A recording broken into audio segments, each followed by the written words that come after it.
Muralidhar Mohol to reply the discussion. माननीय उपसभापति महोदय, आज इस सदन में राष्ट्रीय सहकारी विकास निगम अमेंडमेंट बिल पर 2026 इस बिल पर पिछले 1 घंटे से ज़्यादा समय यहाँ पे चर्चा हो रही है और इसमें कुल 17 सदस्यों ने इस चर्चा में भाग लिया। माननीय उपसभापति महोदय, इस विषय पर कई माननीय सदस्यों ने अपने विचार यहाँ पे व्यक्त किए। अनेक माननीय सदस्यों ने कुछ सुझाव भी दिए। मैं ऐसे सभी माननीय सदस्यों का धन्यवाद करना चाहूँगा। लेकिन इसमें एक बड़ी दुख की बात यह भी है कि जो लोग हमेशा गरीबी के बारे में बोलते हैं, किसानों के बारे में बोलते हैं या लोक कल्याण के बारे में बोलते हैं, ऐसे हमारी कांग्रेस पार्टी के सभी सदस्य यहाँ से वॉकआउट करके गए, तो मुझे लगता है कि हमारे देश के करोड़ों किसान भाई बहन अब उनके कल्याण का, उनके आर्थिक विकास का सुनिश्चितीकरण इस बिल के माध्यम से जरूर होगा। पर ऐसे समय पे इन लोगों ने वॉकआउट कर दिया। ठीक है, फिर भी मेरा ये मानना है कि जिन माननीय सदस्यों ने आज सहकारिता क्षेत्र के विकास के लिए जरूरी इस विधेयक पर चर्चा में भाग लिया, उससे इस विषय पर अच्छा मंथन हो पाया और सार्थक भी वो चर्चा हुई। माननीय उपसभापति महोदय, मैं इस विधेयक पर हुई चर्चा पर उत्तर देने से पहले सर्वप्रथम हमारे आदरणीय प्रधानमंत्री नरेंद्र मोदी जी का आभार व्यक्त करना चाहूँगा कि जिन्होंने सहकारिता की शक्ति को पहचानते हुए वर्ष 2021 में नए सहकारिता मंत्रालय का गठन किया और उसके बाद देश के पहले सहकारिता मंत्री बने माननीय अमित भाई शाह, जिनका खुद का सहकारिता क्षेत्र का बड़ा अनुभव है। आज उनके नेतृत्व में सहकार से समृद्धि के मंत्र को राष्ट्र के विकास की मुख्य धारा में लाने का कार्य आज शुरू हो गया। पिछले 5 साल में बहुत बड़ी क्रांति इस क्षेत्र में हुई है। मैं आगे जाके उस पर आने वाला हूं। आज देश में लगभग 8 लाख से अधिक सहकारी संस्थाएं कार्यरत हैं, जिनसे करीब 30 करोड़ सदस्य जुड़े हुए हैं और हमारे देश का सहकारिता क्षेत्र विश्व के सबसे बड़ी सहकारी नेटवर्कों में से एक है। इसका हमें पता चल सकता है कि 30 करोड़ सदस्य आज सीधे इस सहकारिता क्षेत्र में काम कर रहे हैं। सहकारिता मंत्रालय की स्थापना के बाद माननीय उपसभापति महोदय, पिछले 5 वर्षों में कई महत्वपूर्ण निर्णय लिए गए। लगभग 3000 करोड़ रुपए की लागत से देश की 80,000 पैक्स को कंप्यूटराइजेशन किया जा रहा है। हमारे छोटे छोटे गांव के पैक्स को सक्षम बनाने के लिए पैक्स के मॉडल बायलॉज बना दिए गए और मुझे खुशी है कि देश के सभी राज्यों ने इस मॉडल बायलॉज को एडॉप्ट किया और उस पैक्स को अलग अलग 25 प्रकार के व्यवसाय करने का हमने अवसर प्राप्त कर दिया। सहकारिता के समय विकास के लिए 2 लाख नई मल्टीपर्पज पैक्स बनाने का लक्ष्य हमारे मंत्रालय ने रखा। देश में सभी राज्यों में सहकारिता पहुंचे, अनकवर्ड जो पंचायतें हैं, जो क्षेत्र है, वहां नए पैक्स बनाए जाए। और मुझे सदन को बताते हुए बहुत खुशी हो रही है कि इस 2 लाख पैक्स का हमने जो संकल्प किया था, लक्ष्य रखा था, जिसमें से 40,000 अभी तक बनाई भी जा चुकी है नई पैक्स। उसके बाद स्वीक्रांति 2.0 के तहत देश में दूध के उत्पादन को प्रतिदिन 660 लाख किलोग्राम से बढ़ाकर 1000 लाख किलोग्राम करने का हमने लक्ष्य रखा है। देश के किसानों को बीज से बाजार तक वैल्यू चेन उपलब्ध कराने के लिए तीन नई मल्टी स्टेट कोऑपरेटिव सोसाइटीज बनाई दी गई। एनसीएलए, एनसीओएलए, बीबीएसएसएलए और अब तक देश की 70,000 से अधिक सहकारी समितियां हमारे इन 3 multipurpose multi state cooperative societies की अब सदस्य बन चुकी है।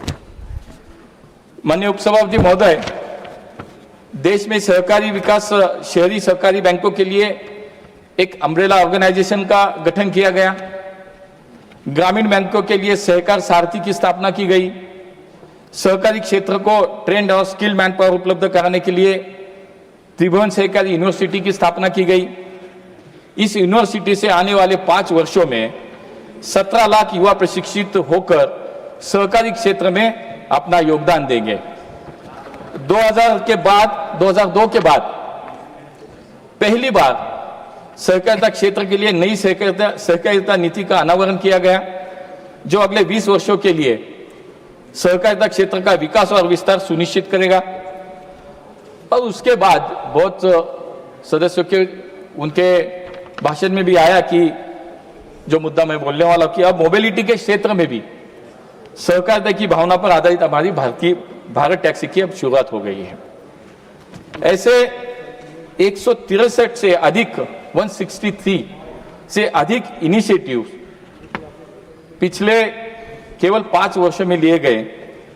माननीय अमित भाई के नेतृत्व में हमारे मंत्रालय ने ये इनिशिएटिव ले लिए हैं। उसी में से राष्ट्रीय सहकार विकास निगम यानी कि एनसीडीसी, जिसका अमेंडमेंट बिल आज सदन में यहाँ पे पास होने वाला है, इसके कार्य क्षेत्र का विस्तार और इसी विकास यात्रा का एक महत्वपूर्ण हमारे इस 163 जो पहले उसी में से एक महत्वपूर्ण चरण हमारा है एनसीडीसी।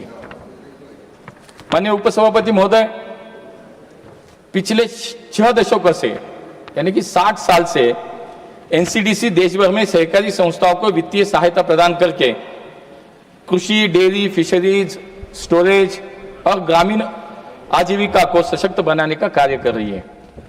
जैसा आप सब जानते हैं, आज सहकारिता क्षेत्र में नई टेक्नोलॉजीज, नए business model, value addition, food processing, exports, logistics के नए अवसर आज उभर रहे हैं।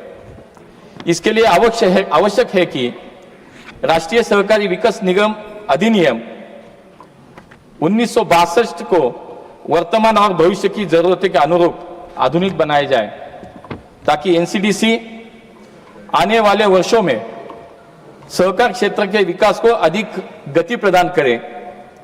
इसी उद्देश्य से आज राष्ट्रीय सहकारी विकास निगम अमेंडमेंट विधेयक 2026 पर इस सदन में चर्चा हो रही है। हम सब मिलकर इस विषय पर आज मंथन कर रहे हैं। कुछ सदस्यों ने यहाँ कुछ आशंकाएं उपस्थित की, कुछ अच्छे सुझाव भी दिए। उसमें मुझे आदरणीय सदस्य राजेश कुमार जी ने राज्यों की स्वायत्तता का मुद्दा यहाँ पे उपस्थित किया। हमने कहीं भी नहीं कहा कि इस मंत्रालय के गठन के बाद केंद्र सरकार अलग सी सहकारिता की कोई नीति इस्तेमाल करेगी, कोई हमारा ऐसा उद्देश्य है।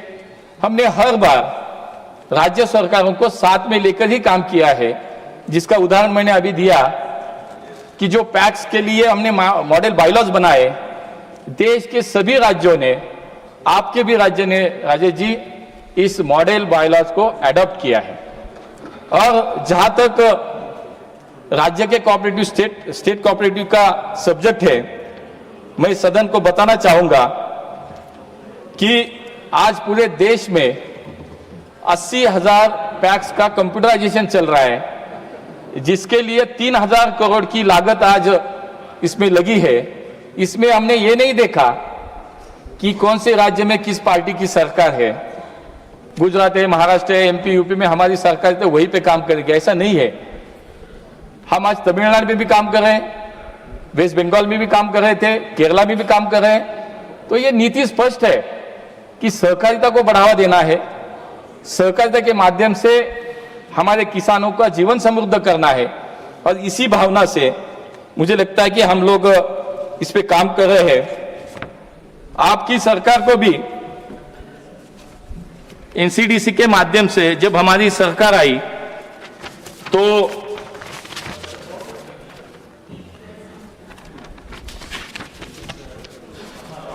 दो 2014 से 26 तक माननीय नरेंद्र मोदी जी की सरकार ने तमिलनाडु राज्य के लिए भी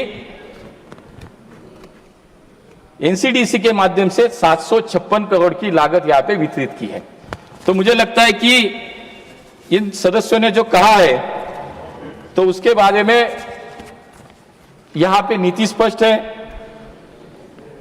हमारे बीआरएस के सदस्य रविंद्र चंद्र जी ने कहा था कि थोड़ा सा इसमें राज्यों को क्या फायदा है। 1963 से 2013 तक ये 50 साल में आपके राज्यों को एनसीडीसी से केवल 25 करोड़ रुपए की सहायता मिली थी, लेकिन जब हमारी सरकार आई, माननीय मोदी जी की सरकार आई, तो 2014 से 26 तक 1,02,000 करोड़ की सहायता आपके राज्य के लिए एनसीडीसी के माध्यम से यहाँ पे हो रही है। ऐसे ही डॉक्टर धनपाल जी, बाकी बहुत सारे सदस्यों ने यहाँ पे जो अपनी भावनाएं व्यक्त करी है, मुझे लगता है कि थोड़ा समय कम होने के कारण मैं हर एक सदस्य पे यहाँ बोलना नहीं चाहता, तो सभी की इच्छा है फास्ट करो। हाँ। तो माननीय उपसभापति महोदय, मैं आपके माध्यम से सदन को ये बताना चाहता हूं कि एनसीडीसी की स्थापना 1963 में हुई। सहकारी समितियों को वित्तीय सहायता देकर उनको सशक्त बनाने के उद्देश्य से इसकी स्थापना की गई। और मुझे बताने में बहुत प्रसन्नता हो रही है कि हमारे सहकारिता मंत्री माननीय अमित भाई शाह के नेतृत्व में आज एनसीडीसी का कार्य क्षेत्र और उसका प्रभाव उल्लेखनीय रूप से काम कर रहा है। मैं इस सदन को बताना चाहता हूं कि 1963 में एनसीडी की स्थापना के बाद लेकर 2014 तक कांग्रेस की सरकार के समय लगभग 45,000 करोड़ रुपए की वित्तीय सहायता इस एनसीडीसी के माध्यम से पूरे देश के लिए की गई। लेकिन जब 50 साल, हाँ, लेकिन जब हमारी सरकार आई, माननीय मोदी जी की सरकार आई, केवल 12 वर्षों में एनसीडीसी के माध्यम से 4 लाख करोड़ रुपए की सहायता पूरे देश के सहकारिता के लिए की गई। मुझे लगता है कि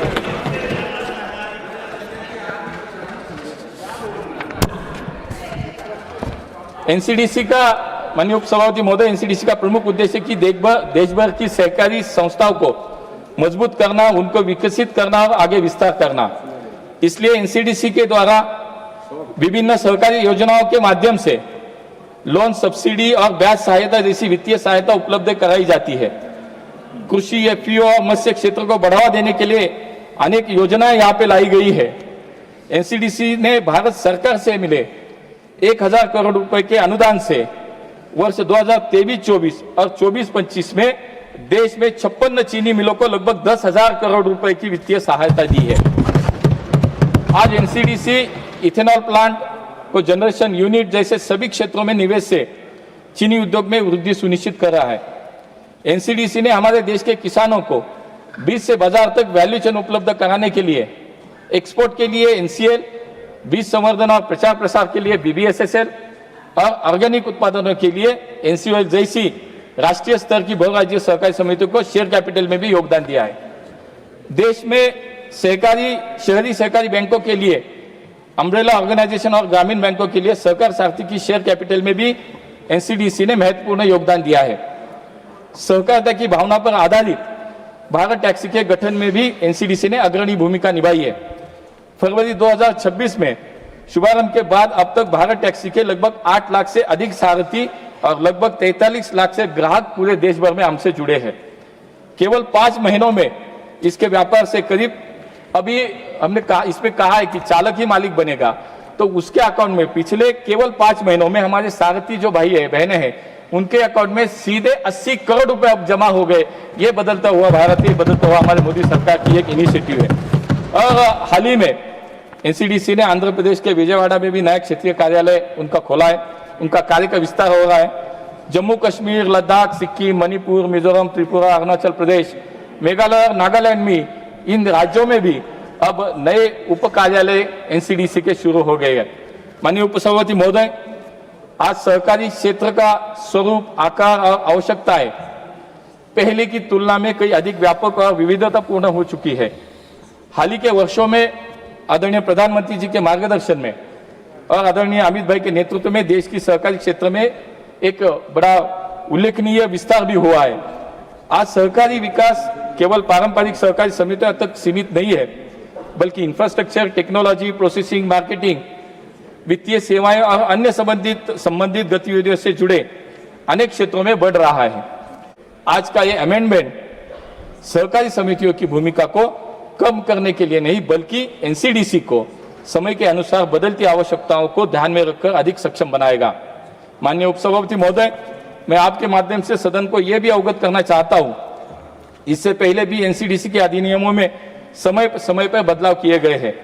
अब तक वर्ष 1973, 1974 और 2002 में अमेंडमेंट किए गए हैं।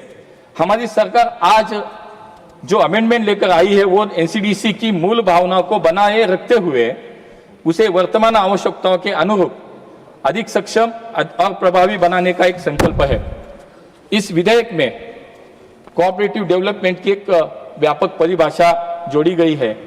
इसके तहत कार्यक्रमों की योजना, संवर्धन, वित्त पोषण, खरीद, अनुदान और शेयर कैपिटल में सहायता जैसी गतिविधियों को शामिल किया गया है, जिससे सहकारी क्षेत्र के विकास के लिए आर्थिक सहायता पहुंचाने के संस्थागत माध्यमों का अधिक विस्तार होगा। एनसीडीसी को सहकारी समितियां तथा सहकारी विकास में कार्यरत पात्र संस्थाओं को प्रत्यक्ष रूप से लोन, अनुदान और केंद्र सरकार की पूर्व स्वीकृति से शेयर कैपिटल की सहायता भी अब की जाएगी। माननीय उपसभापति महोदय, इस बिल में भारत सरकार की किसी भी अतिरिक्त बजट सहायता का प्रस्ताव नहीं किया गया है। ये अमेंडमेंट केवल एनसीडीसी के मौजूदा वैधानिक और फाइनेंशियल स्कोप का विस्तार करती है। मैं इस विधेयक में औद्योगिक वस्तुओं को एनसीडीसी के कार्य क्षेत्र में स्पष्ट रूप से शामिल किया गया है। नई धारा 9A तथा धारा 13A के माध्यम से एनसीडीसी को अधिक सक्षम किया गया है। इन नए प्रावधानों के माध्यम से एनसीडीसी को अब आरबीआई, बैंकिंग कंपनी और नोटिफाइड वित्तीय संस्थाओं के साथ लोन संबंधी सूचनाओं का आदान प्रदान करने का अधिकार भी प्रदान किया गया है। इन आवश्यक परिवर्तनों से फूड प्रोसेसिंग, कुटीर उद्योग, हस्तशिल्प तथा अन्य औद्योगिक क्षेत्रों की सहकारी संस्थाओं को एनसीडीसी के माध्यम से वित्तीय सहायता प्रदान करने का अवसर मिलेगा। इसके अलावा इस बिल में अप्रासंगिक हो चुके अनेक प्रावधानों को भी हटाने का प्रस्ताव है, जैसे केंद्रीय वित्तीय संस्थाओं से संबंधित कई परिभाषाएं, multi state cooperative societies act 1984 के स्थान पर वर्तमान अधिनियम 2002 का संदर्भ और जम्मू कश्मीर से संबंधित आउटडेटेड बायलॉज भी इसमें शामिल है। आदरणीय उपसभापति महोदय, पिछले कुछ वर्षों में एनसीडीसी ने जो उपलब्धि हासिल की है वो न केवल सहकारिता क्षेत्र की क्षमता को दर्शाती है, बल्कि ये सिद्ध भी करती है सही दिशा और सही नीति के साथ कोई भी संस्था अभूतपूर्व परिणाम दे सकती है। सहकारिता केवल एक आर्थिक व्यवस्था नहीं, बल्कि साझी भागीदारी, जिम्मेदारी और समृद्धि का एक मॉडल है।